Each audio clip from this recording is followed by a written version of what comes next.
හරි. හොඳයි ළමයි එහෙනම් දැන් මේ වීඩියෝ එක කරන්නේ හවස 6:00 තව ඔයාලට තියෙන්නේ හරියටම පැය 14ක් වගේ තමයි තියෙන්නේ හෙට විභාගේ පටන් ගන්න. එතකොට 10 වසරේ ඉඳන් ගත්තොත් අවුරුදු දෙකක් තිස්සේ. එහෙම නැත්නම් එකේ ඉඳන් හරි ඉගෙනගත්ත දේවල් මේ නැත්නම් මේ අවුරුදු දෙකේ ඉගෙනගත්ත දේවල් පැය 3කට ලියන්නයි ඔයාලා දැන් මේ සූදානමින් ඉන්නේ. එතකොට මේ වෙලාවේ අතරතුරේ ඔයාලගේ මේ වටිනා වෙලාවේ පොඩි දෙයක් කියන්න ඕන වුණා ඔයාලා හැමෝටම. මොකද ගොඩක් අයට ප්‍රශ්න තියෙනවා දැන් හෙට මොනවද ගෙනියන්න ඕනේ මොනවද කරන්න ඕනේ කියන එක. අනික ඔයාලා හරියට දැනුවත් වෙලත් නැහැ. මොකද්ද විභාගයකදී කරන්නේ ගෙනියා යුතු දේවල් මොකද්ද කරන්න ඕනේ පිළිවෙල කොහොමද වෙන්නේ කියන එක. අන්න ඒ ටික පොඩි දැනුවත් කිරීමක් කරන්න තමයි මේ වීඩියෝ එක කරන්නේ. එතකොට ඔයාලට හෙට දිනේදී අදාළ උපදෙස් ලැබෙනවා. සමහර ඉස්කෝලේනුත් මේ වෙනකොට හම්බෙලා ඇති. එහෙම හම්බුණත් නැතත් මෙන්න මේ කරුණු ටික ඔයාලා පොඩ්ඩක් මතක තියාගන්න මේ උපදෙස් ටික. හොඳයි. ඉතින් ළමයි අද දැන් ඔයාලා මේ වෙනකම් පාඩම් කරලා තියෙනවා. හෙට විභාගේ පටන් ගන්නවා. අද ඔයාලා කලින් නිදා ගන්න වෙනදා නිදා ගන්න වගේ රැ නිදි මරන්න එපා. පැය 8ක විතර හොඳ නිින්දක් ගන්න 10ට විතර නිදා ගන්න ගිහිල්ලා. මොකද දැන් ආයි අද එළි වෙනකන් හැරන් ඉන්න එහෙම එපා. මොකද ඒකට දැන් වෙලාව නැහැ. ඔයාලට කාලය තිබ්බනේ. දැන් කාලය නැහැ ඒකට. ඒ හින්දා දැන් දන්න ටිකෙන් ඔයාලා මේ විභාගේ කොට දා ගන්නයි මේ දඟලන්න ඕනේ. හරිද? හරි. එතකොට මුලින්ම කියන්න ඕනේ ඔයාලා අද කලින් නිදා ගන්න. ආයෙ මතකද කියලා චෙක් කර යන්න එපා. මතකද කියලා බලන්න යන්න එපා. ඒ දේවල් ටික කරන්න. ඊට පස්සේ දැන් හෙට ඔයාලා ගෙනියන්න ඕනේ මොනවද කියන එක තමයි මේ කියන්නේ. ඒතකොට ගෙනියන්න ඕනේ දේවල් ටික ගත්තොත් ඔයාලා අනිවාර්යෙන් ඔය පෑන පැන්සල මකණය ඒ කටර් එක ඒ ටික ගන්න ඕනේ. ඒත් එක්කම එක පෑනක් නැතුව පෑන් දෙකක් තුනක් ගන්න. මොකද අලුත්ම පෑන් ගන්නත් එපා. ලියාගෙන ලියලා තිබිච්ච පෑනක් තිබ්බොත් වඩා හොඳයි. මොකද එහෙම තිබ්බොත් පෑන් ෂුවර්නේ. නැත්නම් පෑන් 3-4ක් ගන්න. පැන්සල හොඳට උල් කරපුවා. හෙට නම් බුද්ධාගම නම් ඕන වෙන්නේ නැහැ. ගණන් දවසරේ විශේෂයෙන් උල් කරමු ගමන් පැන්සල ගන්න එපා. පැන්සලෙන් පොඩ්ඩක් ලියලා පදම් කරගත්ත පැන්සලක්. මකනේ ගන්නවා නම් කළු වෙච්ච මකනයක් ගන්න එපා. අලුත් මකනයක් ගන්න. හරි. ওই ටික අරගෙන ඔයාලා පුළුවන් නම් විනිවිද පේන පර්ස් එක දාගන්න බලන්න.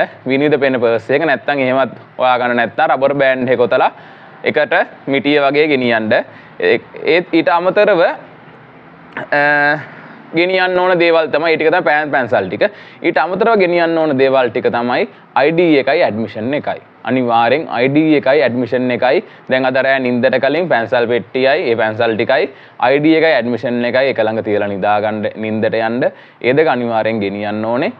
අනිවාර්යෙන් ඇඩ්මිෂන් එකයි ID එක අනිවාර්යෙන් ගෙනියන්න ඕනේ. දැන් ඔයාලා හිතන්න කවුරු හරි කෙනෙක් ඇඩ්මිෂන් එක නැති වෙලා කියලා ඉරිලා හරි මල්ලි ඉරලා හරි මොකක් හරි වෙලා කියලා කලබල වෙන්න එපා. තියෙන එක හරි ගෙනියන්න. ඇඩ්මිෂන් එක නැති වුණා කියලාට විභාග ලියන්න දෙන්න තු ඉන්නේ නැහැ.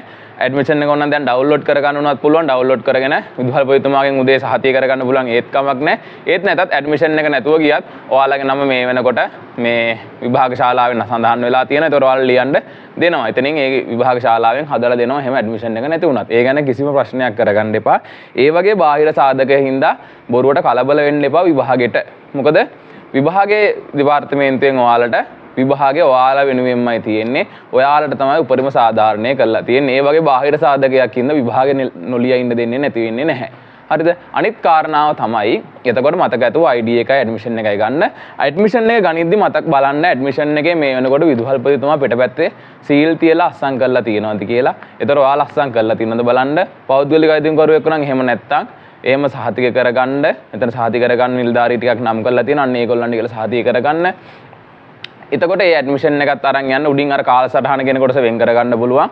ඊට පස්සේ පිටිපැත්තේ තියෙන ටික පුරවන විදිහ හෙට උදේ ඔයාලට විභාග ශාලාවෙන් කියයි. ඊට පස්සේ ID එක ගෙනියන්න ගෙනිහිල්ලා ඔයාලා ඒ පිටපැත්තේ තියෙන වගුවේ තියෙන විෂයයි විෂය අංකෙයි දිනෙයි දාලා අස්සම් කරලා ඔයාලා පැත්තකින් තියන්න. හරි. ඊට කලින් එතකොට ඔයාලා දැන් ID එක ඇඩ්මිෂන් එකයි අරන් විභාග ශාලා මේ ඉස්කෝලේට යනවා. ඉස්කෝලේට ගිහලා ඉස්සෙල්ලාම ඔයාලා දැන් හෙට පළවෙනි දවසේනේ ගිහිල්ලා හොයාගන්න ඔයාලගේ අංකයට අදාළ ශාලාව මොකක්ද කියලා. එතකොට තමන්ගේ අංක තියෙන මේ ශාලා ප්‍රදර්ශනය කරලා තියෙයි. එතකොට ඒ ශාලාවට ගිහිල්ලා තමන්ගේ ඩෙස් එක හොයාගන්න. ඩෙස් එක හොයාගන්න ඊට අමතරව බලන්න ඩෙස් එක හෙල්ලෙනවද කියලා. හෙල්ලෙනවා නම් ඒ ඉන්න මැඩම්ලා සර් කෙනෙක්ට කියලා ඒ ඩෙස් එක යටින් අර කොල කෑල්ලක් තියාගන්න. ඒ ඩෙස් එක හදාගන්න. ඊට පස්සේ ඔයාලව ඉඳ ගන්න ඔයාලට විනාඩි 10කට 15කට කලින් ඔයාලා ඉඳවනවා විභාගේ පටන් ගන්න කලින්. ඒ කියන්නේ 8යි කාලට හෝ 8:20ට වගේ ඉඳවනවා. ඒ වෙනකොට ඔයාලට ඇඩ්මිෂන් එක ඔයාලගේ අතේ තියෙන ඇඩ්මිෂන් එකේ ඔයාලා අර පිටපැත්තේ මම කලින් කිව්වා වගේ දේවල් ටික පුරවලා විභාගේ ඩෙස් එකේ පැත්තකින් තියලා තියන්න. ඒක දැන් හෙට ඇඩ්මිෂන් එක ඉස්කෝලෙන් මේ ඇඩ්මිෂන් එක හෙට විභාග ශාලාවෙන් ගන්නවා. ඔයාලට ආපහු ඒක දෙන්නේ නැහැ. ඊට පස්සේ හැමදාම දවස ගානේ ඔයාලට දෙනවා. ඒ දෙනකොට ඔයාලා ඒක පුරවලා හැමදාම පුරුද්දක් විදියට ඉස්සෙල්ලාම ඇඩ්මිෂන් එක අරන් 8යි මේ විභාගේ පටන් ගන්න කලින් මේ විෂයාංගේ අස්සන දාලා පැත්තකින් තියන්න. එතකොට හැමදාම මේ ඩේලි ඒ රාජකාරිය කරන්න. එතකොට ඒක ප්‍රශ්නයක් නැහැ. හරිද? ඊට පස්සේ අනිත් කාරණාව තමයි දැන් ඔයාලා 8යි ඉස්සර ඉදිරි ඉඳගෙන ඉද්දී ඔයාලට දීලා තියෙනවා කටුවැඩ කරන්න කොළ ඊට පස්සේ පොත ඒ වගේ දීලා තියෙනවා. එතකොට ඔයාලට දැන් සමාජලාට අමතක වෙයි කියලා දෙයක් හිතෙනවා නම් මතක තියෙන දෙයක් නම් විභාගයට අනිවාර්යෙන් එයි කියලා හිතන දෙයක් නම් මට මේක අමතක වෙයිද දන්නේ නැහැ කියලා හිතෙනවා නම් ඔයාලට ඕන කටුවැඩ කොලේ ලියා ගන්න පුළුවන්. ඒක ප්‍රශ්නයක් නැහැ. මොකද ඔයාලා කොපි කරනවා නෙමෙයි ඒක. ඔයාලා දන්න දේ එහෙන් දෙන කොලේ ඔයාලා ලියලා තියා ගන්නවා. ලියන්න පුළුවන්. එහෙම ප්‍රශ්නයක් නැහැ ලියලා තියාගන්න. ඒක 8යි විතර කොළ දුන්නාට පස්සේ කොලේ ටට්ටක් ගාලා මතක තියෙන කරුණු ටිකක් ලියාගත්තට ප්‍රශ්නයක් වෙන්නේ නැහැ. හරිද? ඊට පස්සේ ඔයාලට පේපර් එක හම්බ වෙනවා. පේපර් එක හම්බෙච්ච ගමන් බලන්න පුතේ පේපර් එක හැම එකම print වෙලාද තියෙනවද කියලා. කොළ වැදිලා තියෙනවද කියලා බලන්න. මේ බාගර වැදිලා තියෙනවද ඉරිලා තියෙනවද මොනවද කියලා බලන්න. එහෙම තියෙනවා නම් ටක් ගාලා එවෙලෙම කියන්න මගේ පේපර් එකේ වැදිලා නැහැ හරි එහෙමයි කියලා. ඊට පස්සේ පේපර් එක ගත්තට පස්සේ ඔයාලා ඉස්සෙල්ලාම කරන්න ඕන දේවල් තමයි විභාග අංක සටහන් කරන්න තියෙන දේ. දැන් හෙට නම් බුද්ධාගමනේ. බුද්ධාගම නම් ඔයාලා කතිර ගහන්න තියෙනවා කොටු කොලයක සහ පිළිතුරු ලියන්න තියෙනවා. නැතත් ඔය විද්‍යාව ඉංග්‍රීසි වගේ දවසක ඔයාලගේ පේපර් එකේ එළිය ලියන්න තියෙන විභාගාංක ඇතුල් පිටවලත් විභාගාංක තියෙනවා. අන්නේ විභාගාංකේ හරියට ලියන්න. වැදගත්ම කාරණාව තමයි පුතේ විභාග අංකය ලියන එක. ඔයාලගේ විභාගාංකය බලන්න ඩෙස් එකේ තියෙන හරි එකද කියලා ඇඩ්මිෂන් එකේ තියෙන අංකයද හරිද කියලා බලන්න. ඒ හරි අංකය ලියන්න නැත්තම් වෙන්නේ වෙන කෙනෙක්ගේ නමට අංකෙට තමයි රිසල්ට් එක යන්නේ. ඒක ලොකු ප්‍රශ්නයක් වෙනවා. ඒ හින්දා විභාග අංකය හරියට ලියන්න ඒ අදාළ තැන්වල. හරි. දැන් එතකොට හෙට වගේ දවසක ගත්තොත් ඔයාලට බහුවර්ණ එකයි ලියන එකයි දෙකම එකට හම්බෙලා තියෙනවා. හරිද?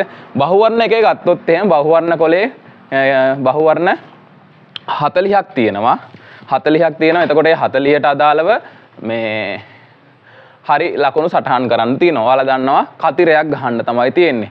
එතකොට ඒ ඔයාලා පුළුවන් තරම් ඉස්සෙල්ලා පේපර් එකේ කරලා ඉන්න. පේපර් එකේ කරලා ඉවර වෙලා ඔයාලගේ කටුවැඩ මේ කොටුකොලේ ලකුණු කරන්න යන්න. එතකොට ළමයි මතක තියාගන්න ඔයාලට හදිසියෙ හරි වැරදුනොත් ඔයාලා දෙකට ගහලා තියෙනවා. දැන් මේ කටුකොලේ. ගහලා තියෙද්දී ඔයාලට හිතනවා මේක වැරදි. අයියෝ දෙක නෙමෙයි උත්තරේ 4 එන්නේ කියලා. දැන් ඔයාලා ගොඩක් ළමයි මොකද කරන්නේ? මේ දෙකට ගහපු උත්තරේ කටුබලියක් අඳිනවා. බෝලයක් කරන පාට කරලා දානවා. ඔයාලගේ ඒ මේ උත්තර ලකුණු කරන කොලේ අනිත් පැත්තේ පැහැදිලිව සඳහන් කරලා තියෙනවා වැරදුනොත් ඉරි දෙකකින් කපන්න කියලා. මෙන්න මේ විදිහට ඉරි දෙකකින් කපන්න මේක. ඉරි දෙකකින් කපලා හරි එකේ ලකුණු කරන්න. 4 නම් හරි එක 4 වෙනි එකේ කතිර ගහන්න. හරිද? අන්න ඒ විදිහට කරන්න. එතකොට මතකතු ඒක විභාගාංකේ දාන්න. ඊට පස්සේ විෂයාංකේ දාන්න තියෙනවා. ඒ ටික උඩ තියනවා පුරවන්න. හරි. එතකොට ඒක තමයි වෙන්නේ ඔයාලගේ බහුවර්ණ 40 ලකුණු කරන විදිය. සහ ඊට පස්සේ දෙවෙනි පේපර් එක ලියද්දී ඔයාලට පොතක් මුලින්ම හම්බෙන්නේ. පොතේ තියෙනවා පුතේ මේ වගේ විභාගාංකේ ලියන්න කොටු 8කින් යුක්ත හිස් කොටු 8ක් තියෙනවා විභාගාංකේ ලියන්න. ඊට පස්සේ එතන ඔයාලගේ විභාගාංකේ ලියන්න. සහ ඇතුල් කොළවලත් විභාගාංකේ ලියන්න තියෙනවා. ඒ විභාගාංක ටික ලියාගෙන යන්න. වෙලාව තියෙනවනේ 8යි 20 විතර තමයි ওই ටික හම්බෙලා තියෙන්නේ ඔයාලට.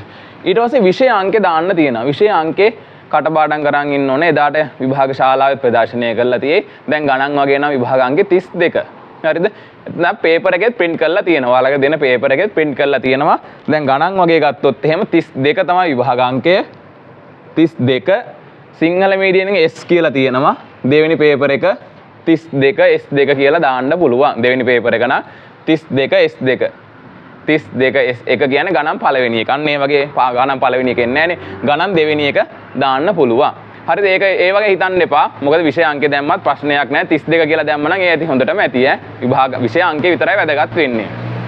ඊට පස්සේ විෂය ලියන්න තියෙනවා. මොකක්ද ඔයාලගේ විෂය කියලා ලියන්න? බුද්ධ ධර්මය, ඊට පස්සේ විද්‍යාව, සිංහල, ගණිතය කියලා ලියන්න. ඊට අමතරව තියෙනවා ඔයාලට කොටුවා උත්තර ලියව පිටු ගන්න දාන්න කියලා. හරි මම ඒක කියන්නම් තව චුට්ටකින්. දැන් ඔයාලට පොතක් හම්බ වෙනවා. ඒ පොතේ උත්තර ලියන්න ගන්න. එතකොට පුතේ ඒකෙදී මතක තියාගන්න ඔයාලට කියලා තියෙනවා මෙන්න මේ වගේ උඩින් සෑම ප්‍රශ්නයක්ම අලුත් පිටුවකින් ආරම්භ කරන්න කියලා. ඒක තමයි වැදගත්ම එක. ඔයාලා ප්‍රශ්න අංකේ දැන් රචනායකේ ඔයාලට ලේසි පස්වෙනි ප්‍රශ්නේ නම් පස්වෙනි ප්‍රශ්නාංකෙ මෙතනින් දාලා රෝම ඉලක්කම් ටික දාලා ලියන්න. එහෙම ලියාගෙන යද්දී ඔයාලට අන්තිම කොටස නිකන් අමතකයි. එහෙනම් අන්තිම රෝම ඉලක්කමට එහා පිටුවට ගිහිල්ලා නම් රෝම ඉලක්කමට දාලා ඉඩ තියන්න. කොලයක් වුණත් කමන්න ඉඩ තියන්න. ඉඩ තියලා යන්න ඊගාවෙකට. හරිද? මොකද ඔයාලා කොයි වෙලාවෙත් දඟලන්න ඒවා ප්‍රශ්නයක් ඉවර කරන්න ඕනේ කියලා. මම මේ ප්‍රශ්න ඉවර කළාම ඊගාවකට යන්න ඕනේ කියලා නෑ. සෑම වෙලාවෙම කියන්නේ අලුත් පිටුවකින් ආරම්භ කරන්න කියලා. එතකොට ඒකට ඉඩ තියලා යන්න අලුත් පිටුවෙන් ආරම්භ කරන්න. මොකද ළමයි අපි මේකේ ලකුණු එකතු කරගන්න ඕන ගේම් එකක්. ගේම් එකක් කියලා හිතන්න ලකුණු එකතු කරගන්න ඕනේ. එතකොට ලකුණු එකතු කරගන්න නම් අපි කරන්න ඕනේ අපි පුළුවන් තරම් දන්න දේවල් ටික ඉස්සෙල්ලා ලියන්න ඕනේ. දන්න දේවල් ටික ඉස්සෙල්ලා ලියලා ලකුණු එකතු කරගන්න. ඉඩ තියාගෙන යන්න. ඉඩ තියා ගිහින් ලකුණු ටික එකතු කරගෙන ඉන්න. මොකද මේක පිළිවෙලට කරගෙන යන්න ඕන එකක් නෙමෙයි. ඒකයි අලුත් පිටුවකින් ආරම්භ කරන්න කියලාත් හදලා දීලා තියෙන්නේ. ඒ හින්දා ලකුණු ටික එකතු කරගන්න, ලකුණු ටික පුළුවන් තරම් එකතු කරගන්න, දන්න ටික කරලා. සහ ළමයි ඔයාලා පටන් ගන්න ඕනේ ඔයාලගේ ලේසි ප්‍රශ්නෙන් ඔයාලා පටන් ගන්න. හරිද? දැන් මේ පොතේ උත්තර ලියන්න පටන් ගනිද්දි ලේසි ප්‍රශ්නෙන් පටන් ගන්න. ඇයි එතකොට ඔයාලා දැන් හෙට කොහොමත් යන්නේ බයේ. පොඩි බය ගතියක් තියෙනවා. විභාගයට පුරුදු නැහැ. එතකොට ඒක පුරුද්ද ඒ බය නැති කරගෙන සාමාන්‍ය මට්ටමට එන්න නම් ඔයාලා ලේසි ප්‍රශ්නෙන් පටන් ගන්න. ලේසි ප්‍රශ්නෙන් පටන් අරන් උත්තර ලියාගෙන යනකොට ඔයාලට නිකන් අර පුරුදු ගතියක් එනවා. දැන් මේ O level මේ ඉන්නේ කියන එක අර බොරු බය අයින් වෙලා ගිහින් සාමාන්‍ය මට්ටමට ඇවිල්ලා ඔයා ට්‍රැක් එකේ ලියන්න ගන්නවා. එතකොට අමතක වෙච්ච කරුණොත් මතක් වෙලා එනවා අර ඔළුව හරියට හදාගත්තොත්. හරිද? එතකොට ওই කරුණු ටික අරගෙන ඔයාලා දැන් උත්තර ලියාගෙන යනවා. ඉඩ තියබ්බේවා ඉඩ තියාගෙන ගිහින් ලියාගෙන යනවා. හරිද? ඉඩ තියාගෙන ගිහිල්ලා ඔයාලා ඒ දන්න ටික ලියලා ඉවර වෙලා දැන් ආයෙ එන්න ඇවිල්ලා මට මේ ඉඩ තිබ්බ පේපර් එක රවුම් කරගන්න. රවුම් කරගෙන යන්න. දැන් මට මේක තියෙනවනේ කියලා ලියන්න ගන්න. ඊට කලින් වැදගත් කාරණාවක් තියෙනවා. ඔයාලා ඔරලෝසු ගෙනියනවා නම් විභාග ශාලාවට ඔරලෝසු ඔයාලා ගෙනියනවා නම් සාමාන්‍ය ඔරලෝසුවක් ගෙනියන්න පුළුවන්. ඒක ප්‍රශ්නයක් නෑ. හැබැයි මතක තියාගන්න ඔයාලා ඔරලෝසු අරන් ගිහින් පේපර් එක දෙන්නේ හෙට 8:00ට හෝ කීයට හරි සමහරට වැරදුනොත් 8:35 දෙන්න බුල මොකක් හරි එහෙම වුණොත් ඒ වෙලාවල් එහෙන් දෙනවා මොකක් හරි ඔයාලා 8:00ට නම් එහෙන් පේපර් එක දෙන්නේ ඒ 8:00ට දෙද්දි බලන්න ඔයාලගේ ඔරලෝසුවෙත් 8:00ද තියෙන්නේ කියලා වැදගත්ම දේ ඒක ඔයාලගේ එකේ 8:20 තිබුණොත් එහෙම ඔයාලා විනාඩි 10ක් පස්සෙන් වරක බලාගෙන යන්නේ නැතත් විභාගෙදී එහෙන් වෙලාවල් කියනවා ඔයාලට හරිද එතකොට ඒක ප්‍රශ්නයක් නෑ ඔරලෝසුවක් නෑ මේ ගෙනිච්චේ නෑ කියලා ඔරලෝසුවක් ගෙනියනවා නම් වෙලාව හදාගන්න එහෙන් දෙන 8:00ට එහෙන් දෙනවනම් ටක් ගාලා ඒ වෙලාව හදාගෙන ලියන්න. හරිද? ඔරලෝසු ගෙනියන්න කියලා නෑ නැතත් ප්‍රශ්නයක් නෑ ගෙනිච්චොත් ඒක. හරිද? එතකොට වෙලාවල් ටික බලාගෙන වාලා කරගෙන යන්න. ගින් ඔයාලට දැන් සාමාන්‍ය නිවේදනයක් දෙනවා අවසාන මිනිත්තු 15 පැය භාගෙදි කියන තව මිනිත්තු 30යි තියෙන්නේ නැත්නම් තව පැය කාලයි තියෙන්නේ කියලා වගේ නිවේදන දෙනවා. එතකොට ඒ වෙද්දි අමුණගෙන ලියන්න කියලා කියනවා. ඔයාලට අමුණගෙන ලියන්න කියලා චුටි නූල් කෑල්ලක් දෙනවා. එතකොට මේ නූල් කෑල්ලෙන් අමුණ ගන්නයි ඕනේ. තව කාරණාවක්. අර පොතේ ඔයාලා ලියලියා හිටියානේ. පොතේ ලියලියා ඉද්දිය පොත ඉවරුණා කියනව කොළ 12ක් විතර තියෙනවා. පොත ඉවරුණාට පස්සේ ඔයාලට පුළුවන් මේසෙට තට්ටුවක් දාලා තව උත්තර ලියන්න කොළ ගන්න. කොළ ඉල්ල ගන්න පුළුවන්. එතකොට ඒ කොළ ඉල්ල ගනින්ද මතක ඇතුව කොළේ අංකේ දාගන්න. ඔයා දැන් අර අතන පොතේ ඉවර වෙච්ච තැන හෝ ඉල්ලගත්ත පළවෙනි කොළේ එක නම් එක කියලා දාගන්න. එහෙම නැත්නම් 12න් ඉවරුණා නම් 13 කියලා හරි මොකක් හරි අඳුර ගන්න පුළුවන් විතර අංකේ දාගන්න. අංකේ කීයද කියලා දාගන්න. අංකේ දාගලා විභාගාංකෙත් ලියන්න අනිවාර්යයෙන්. විභාගාංක ලියලා ගන්න කොළවල ලියාගෙන යන්න. හරිද? එතකොට දැන් ඔයාලා අමතර කොළ 10ක් විතර ගත්තා කියලා හිතන්නකෝ. පොත ඉවරලා තව කොළ 10ක් විතර ගත්තා. ඒ කොළ 10ක් විතර අරන් දැන් ඉද්දි දැන් අර අන්තිම වෙලාවේ ඔයාලට කියනවා දැන් අමුණගෙන ලියන්න කියලා. එතකොට අමුණගෙන ලියන්න කිව්වොත් ඒ නිවේදනයේ ඇහුනම ඔයාලා අමුණගෙන ලියන්න. මොකද අර කොළ 10 ඔයාලා එක්ක ඩබල් ඩෙස් එකක් තියෙනවා නම් ඩෙස් එකේ යට දාගෙන ඉන්න පුළුවන්. හරිද? එක්කෝ කටු වැඩ කොළත් එක්ක මික්ස් වෙලා තියෙන්න පුළුවන්. එහෙම වුණොත් ඔයාලට සම්පූර්ණ වෙලාවෙද්දී ඔය කොළ ටික ගොනු කරගන්න බැරි වෙයි. ඒ හින්දා වෙලාව කලින් දැන් කියනවනේ කිව්වට පස්සේ ඒ කොළ ටික එකට හදාගෙන අංක ටික බලලා අංක හදාගෙන පොතට තියලා අර නූල් කෑල්ල තියලා ගැට ගහගෙන ලියන්න ගන්න. දැන් හිතන්නකෝ ඔයාලට තව ලියන්න තව ටිකක් තව ප්‍රශ්නයක් හරි රෝම ඉලක්කමක් හරි තියෙනවා එක්ක තව මට මේකට තව ටිකක් ලියන්න ඕනේ කියලා. එහෙම වුණොත් එහෙම තව කොලයක් විතර යයි කියලා හිතනවා නම් තව කොලයක් ඉල්ලගෙනත් අර කොළ සෙට් එකේ අන්තිමන හිස් කොලයක් තියාගෙන අමුණගෙන ලියන්න. එතකොට එහෙම තිබ්බොත් ඔයාලට කිසි ප්‍රශ්නයක් නැහැ. ඒක ලියන්න බැරුණා කියලා ප්‍රශ්නයක් නැහැ. එහෙම තනියෙන් කපලා දාන්න. නැත්තත් ඔයාලට පේපර් එක එකතු කරන්න පේපර් එක එකතු කරන්න එන මොහොත වෙනකම්ම ඔයාලට උත්තර ලියන්න පුළුවන් වෙනවා. හරිද? එතකොට උත්තර ලියන්න පුළුවන් වෙන අන්තිම මොහොත වෙනකම් එහෙම තියාගත්තොත්. නැත්නම් ගොඩක් ළමයිට වෙන වැරදි තමයි අර ඩබල් ඩෙස්ක් එකක් තිබ්බොත් ඒ ඩෙස්ක් එක යටට කොළ දාගෙන ඉන්නවා. එතකොට විභාගේ පොයිපර් එක දුන්නට පස්සේ තමයි ඒ කොළ දකින්නේ. එහෙම වුණොත් පුතේ නම් අපව බාර ගන්නෙ නම් නෑ කියලා තමයි කියන්නේ. මොකද බාර ගන්න බෑ. මොකද උත්තර පත්‍ර පැකට් කරලා ඉවරයි. ඒ හින්දා අපරාධේ ඔයාලා හොඳටම ලියපු උත්තර පත්‍රය කොලයක් නම් යට තිබුණේ ඔයාලට සෑහෙන පාඩුවක් එතනදී වෙනවා. හරිද? හරි. එතකොට හරි මම මේ ලියාගෙන නැත්තාව ඔයාලට කියන්න ඕන දේවල් ටික හරි. අනිත් කාරණාව තමයි ළමයි ඔයාලා කොයි වෙලාවකවත් කොපි කරන්න නම් හදන්න එපා. කොපි කරන්න උත්සාහ කරන දේවල් කරන්න යන්න එපා. ඒ කියන්නේ ඔය බ්ලූටූත් වගේ දේවල් ඒ දේවල් නම් කරන්න යන්න එපා ළමයි. මොකද ඔයාලගේ ඒක කොපි කරලා කියලා ඔයාලා අහුනොත් ඔයාලට අවුරුදු 5ක් රජයේ විභාග තහනම් වෙනවා. ඒ කියන්නේ ඔයාලගේ ජීවිතය අවුරුදු 5ක් සෑහෙන පස්සට යනවා. එහෙම දෙයක් වුණොත් කිසිම ජොබ් එකකට ගන්න රජයේ ජොබ් එකකට යන්න හැකියාවක් ලැබෙන්නේ නැහැ. ඒ හින්දා ඒ වගේ දේවල් වලට නම් කොයි වෙලාවකවත් යන්න එපා. අපරාධේ ඔයාලා මොකද සෑහෙන අධීක්ෂණයක් තියෙනවා. එතකොට ඒ වගේ දේවල් නම් උත්සාහ කරන්න තියා හිතන්නවත් එපා. ඔයාලා දන්න දේ ලියන්න ළමයි. විභාගේ අසමත් වුණත් කමන්නේ නැහැ. මොකද තව ඕන දේවල් ඕන තරම් පාරවල් දැන් තියෙනවා යන්න. ඒ හින්දා කොපි කරන දේවල් වගේ වන්න උත්සාහ කරන්න යන්න එපා. ඊට අමතරව මේ කියන්නේ ඔයාලට වැරදිලා වෙන්න පුළුවන් දේවල්. දැන් ඔයාලා ගොඩක් අය දුරකථනය ගෙනියනවා. සහ බස් එකේ යනකොට ෂෝට් නෝට් වල පාඩම් කර යනවා. හරි. ඒතකොට බස් එකෙන් බහින්න ලඟ වුණාම ෂෝට් නෝට් එක සාක්කුවට දාගෙන යනවා. නැත්නම් ෆෝන් එක සාක්කුවට දාගෙන යනවා. බෑග් එක තිබ්බ විභාග ශාලාවට යනවා. එතකොට ඒ දිනදී ඔයාලා කොපි කරන චේතනාවෙන් නැතත් ඔයාලගේ සාක්කුවක අර ෂෝට් නෝට් තියෙන්න පුළුවන්. නැත්නම් දුරකථනය තියෙන්න පුළුවන්. එතකොට බලන්න විභාග ශාලාවට යන්න කලින් තමන්ගේ සාක්කු දෙකේ ඒ ෂෝට් නෝට් ෆෝන් එක ඒ දේවල් තියෙනවද කියලා ෆෝන් එක නම් ගෙනියන්න එපා ළමයි. ඉතින් මොකද ෆෝන් එක කියන්නේ බෑග් එක ඔයාලා එළියේ තියන්න වෙන්නේ. එතකොට එතනදී විභාග ශාලාවෙන් වගේ කියන්නෙත් නැහැ. ඔයාලගේ දුරකථනයේ ආරක්ෂාවට කවුරුත් එතන දාලා නැහැ. ඒතර ඔයාලා බෑග් එක එළියේ තියලා යන්නේ. එතකොට ඒ හින්දා එතන ෆෝන් එකේ ආරක්ෂාව ගැන කවුරුත් හිතන්නේ නැහැ. හින්දා ෆෝන් එකක් ගෙනියන්න එපා.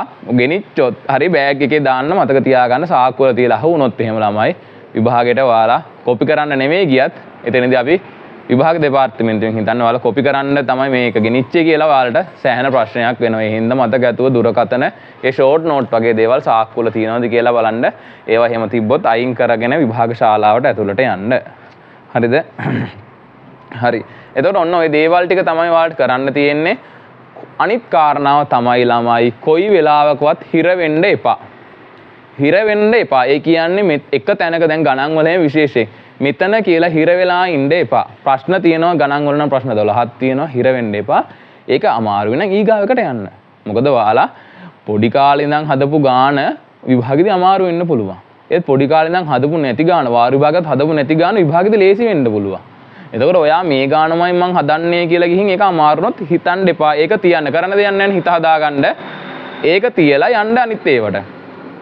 ඕන පේපර් එකක හිර වෙන්නේ නැතුව දන්න දේ ටට්ටක් ගාලා මාරු වෙවි කරන්න. අර මම කලින් කිව්වේ ලකුණු එකතු කරන ක්‍රමයේ අනුගමනය කරන්න. මොකද ලකුණු එකතු කරගන්න ඕනේ විභාගෙදී. ලකුණු ටික දාගන්න අර ගේම් එකේ ලකුණු ටික ගන්න. මොකද එක ප්‍රශ්නයක එලිලා හිටියා කියලා ලකුණු හම්බ වෙන්නේ නැහැ. හරිද? යන්න ඒ දේ අනුගමනය කරන්න. අනිත් එක පේපර් එක ඉවර වෙලා පේපර් එක ඉවරලා එළියට ඇවිල්ලා උත්තර සාකච්ඡා කරන්න. ඒ දේවල් මොකද ඔයාලා ලිව්වේ අරකද මේකද කියලා කතා කරන්න යන්න එපා. අපරාධේ මොකද පේපර් එක ලියලා ඉවරයිනේ. ඒතකොට තව විෂයන් දැන් හෙට ඉවර වෙලා ඇවිල්ලා ඔයා මොකද්ද ලිව්වේ අරකද උත්තරේ මේකද උත්තරේ මොකද්ද කියලා කතා කරනවා. තව විෂයන් 8ක් ඉතුරු වෙලා තියෙනවා. ඒතකොට මේ විෂයන් 8 ගොඩ දාගන්න මහන්සි වෙන්න. අරකේ ලියලා ඉවරයි. ඒ ගැන කතා කරන්න එපා. යාළුවොත් එක්ක උත්තර කතා කරන්න යන්න එපා. ගෙදර ආවට පස්සේ හවසේ මෙන්න බුද්ධාගම පේපර් එකේ උත්තර නිවැරදි පිළිතුරු ටික කියලා. ඒවා නිවැරදි පිළිතුරු නොවෙන්න පුළුවන්. මොකද නිවැරදි පිළිතුරු සාකච්ඡා කරන්නේ මාකින් පටන් ගන්න කලින්. එතකොට එතනදී තමයි නිවැරදි පිළිතුරුට සාකච්ඡා කරන්නේ ළමයා දීලා තියෙන උත්තරත් එක්ක බලලා හරි මේ පේපර් එකේ තියෙන අහලා තියෙන ප්‍රශ්න වල ස්වභාවය අනුව එතනදී තමයි නිවැරදි පිළිතුරු තීරණය කරන්නේ. මොකද මේ එදාම උත්තර දාන්නේ නැහැ. එතකොට බැරි වෙලාවත් ඔයාලා අයියෝ අනේ මම මේකනේ ගැහුවේ කියලා දුක් වෙන්න පුළුවන්. සමහරවිට මාකින් එකේ හරි උත්තරේ තමයි ඔයාලා කරලා තියෙන්නේ. ඒත් ඔයාලා බොරුවට බය වෙලා දුක් වෙවි සිංහල පේපර් එකත් අනා ගන්න පුළුවන්. ඒ හින්දා කොයි වෙලාවකවත් ඒ දේවල් බලන්න එපා. දැන් ඉවරයිනේ. ඉවර වෙච්ච දේ ඉවර. එතන ආයෙ බලන්න යන්න එපා. හින්දා හෙට පේපර් එකට ලෑස්ති වෙන්න.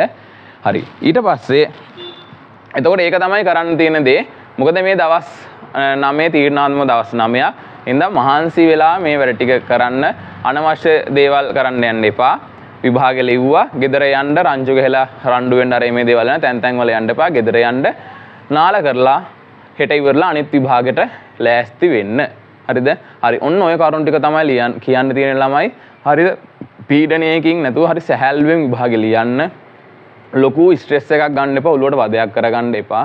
මොකද ළමයි මේක ඔයාලගේ ජීවිතේ තීරණය කරන විභාගයක්ම නෙමෙයි. ඒ ජීවිතේ තීරණය කරන විභාග වලින් නෙමෙයි.